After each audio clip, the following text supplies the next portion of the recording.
Assalamualaikum warahmatullahi wabarakatuh. Kembali kita dalam pembahasan Bidayah wa Nihayah. Hari ini kita akan membahas tentang Bidayah wa Nihayah mulai 16 Hijriah ya, kita lanjut ya. Sebelumnya kita sudah membicarakan sebelum 15 Hijriah. Sekarang tahun 16 Hijriah. Di sini Sa'ad bin Abi Waqqas dan Salman Al-Farisi menaklukkan kota penting Persia yaitu Madain. Jadi Islam saat itu berusaha untuk membebaskan daerah Jazirah Arab dari Persia. Madain ini sekarang ada di sekitar 40 km kalau tidak salah utaranya Madinah. Di sini terdapat kaum Samud ya. Kaum Samud itu di sini nih yang mengukir membuat rumah dari gunung yang diazab oleh Allah, kaum Nabi Soleh. Kemudian yang kedua terjadi penaklukan Tikrit dan Mosul.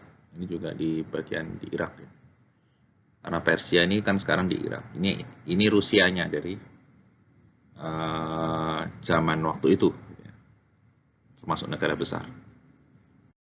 Kemudian pada tanggal tahun 17 sampai 19 Hijriah terjadi penyakit kusta yang mewabah di Amwas. Nah, ini bahkan disusul dengan kemarau 9 bulan sehingga Umar bin Khattab hampir mengeluarkan harta Baitul Mal hingga hampir habis. Ini nomor satu inilah yang banyak menyebutkan mengenai masalah tentang social distancing ya, di mana itu beberapa gubernur termasuk Amr bin As memisah-misahkan orang ke gunung-gunung supaya wabah itu tidak menular. Ya, inilah yang disebut awal dari sejarah social distancing. Ya. Kemudian jangan keluar apabila di daerahmu terjadi wabah. Jangan keluar daerah. Atau jangan masuk ketika di suatu daerah terdapat wabah. Gitu ya. Ini yang juga protokol yang terkait dengan lockdown sekarang. Ya, tidak full dijalankan oleh negara kita.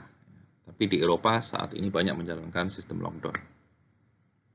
Kemudian yang kedua, kemarau tadi 9 bulan, ya ini juga termasuk dengan bencana dan bencana alam sehingga Umar mengeluarkan banyak harta di Baitul Mal.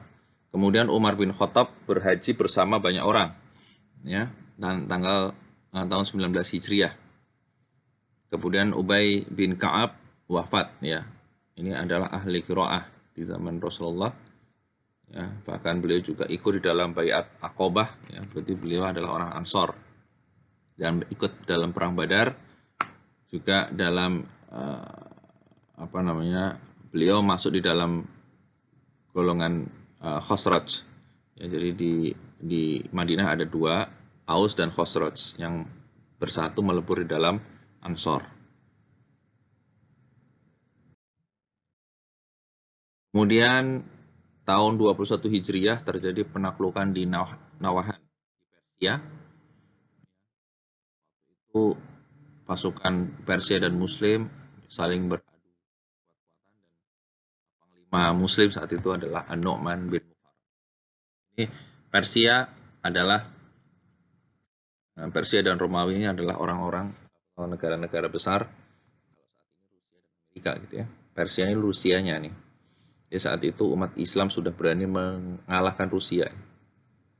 Padahal baru umat Islam baru berapa tahun kan?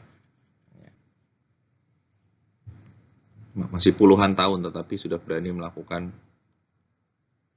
perlawanan seperti itu. Kemudian 21 Hijriah ini terjadi wafatnya Khalid bin Walid. Ya, satu pedangnya bisa menghancurkan 9 pedang musuh. Pecinya terdapat beberapa helai rambut Rasul. Jadi beliau tuh selalu memasukkan rambut Rasul ke dalam pecinya beliau. Ya, ini sebagai penyemangat juga bagi beliau. Kemudian Umar pernah merotasinya dari panglima perang menjadi penasehat perang hingga wafatnya. Ini karena banyak pasukannya yang akhirnya semacam mengkultuskan dari Khalid bin Walid karena menang terus kalau perang gitu ya. Sehingga supaya tidak terjadi sesuatu hal yang aneh-aneh, sehingga Umar merotasi beliau, menggantikan beliau dengan yang lain. Dan Umar dan Khalid ini sebenarnya masih kecil sudah sangat akrab dan mereka sering sering bermain bersama, berduel bersama gitu ya. Jadi mereka sama-sama orang-orang kuat ini, kuat dalam sisi fisik. Ya, kemudian yang nomor 4, beliau ini wafat di desa 1 mil dari Hams.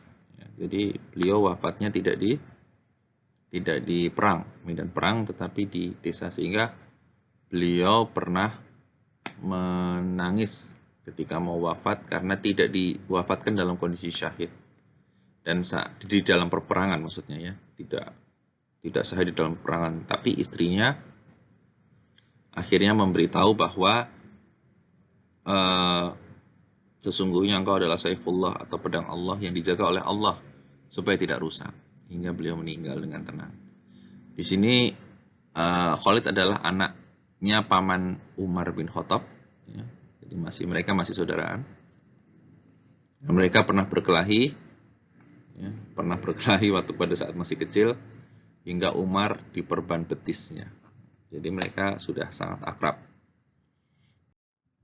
Nah, tidak lama setelah wafatnya Khalid bin Walid, 2 tahun kemudian, 23 Hijriah, wafatnya Umar bin Khattab radhiyallahu anhu, beliau dibunuh oleh Khailah Abu Lu'lu.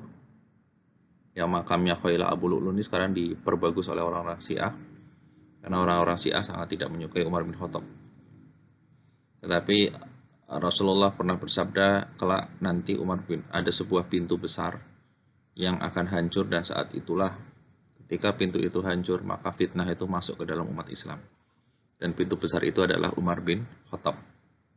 Dan benar, ternyata setelah Umar bin Khattab terjadi, setelah dibunuh beliau, kemudian Utsman terkena fitnah, Ali terkena fitnah, Hasan dan Husain juga terkena fitnah, dan seterusnya sampai saat ini terjadi fitnah-fitnah yang luar biasa kepada umat Islam.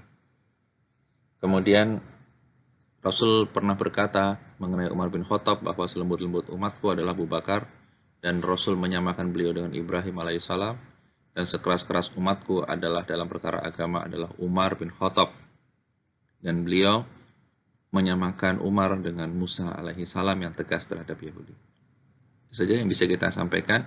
Insya Allah bermanfaat. Kita akan lanjutkan ke tahun-tahun berikutnya pada episode yang lain. Assalamualaikum warahmatullahi wabarakatuh.